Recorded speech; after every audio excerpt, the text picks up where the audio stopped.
ఒక్కోసారి సేవకుడు చెప్తాడు వద్దురా నాయన అంటాడు, వీడు ఆగడు. సంఘాల్లో రేగిపోతాడు, ఆగలేడు. వద్దు నీకు ప్రమాదం, హెచ్చరిస్తాడు. సేవకుని హెచ్చరికను జాగ్రత్తగా గమనించండి దేవుని. హెచ్చరించాడు కానీ వినలేదండి. ప్రయాణం కట్టారు, గాలి కొట్టుకుపోతావు జాగ్రత్త. పెద్ద పెద్ద మోన్లన్నీ కొట్టుకుపోతాయి తుఫాన్లకి. ఎందుకు? జాగ్రత్త వినాలి.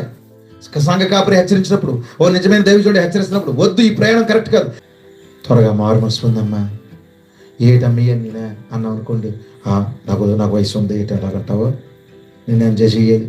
ఏటి ఎంజాయ్ ఏం చేస్తావా? నువ్వేం నెట్టుకుంటే నీ ముక్కు సూదిగా అవుతుంది, తెగ చూసేస్తున్నావు అద్దంలోని. నువ్వు ఎప్పుడు ముసలి దానిపోయావో తెలియదు.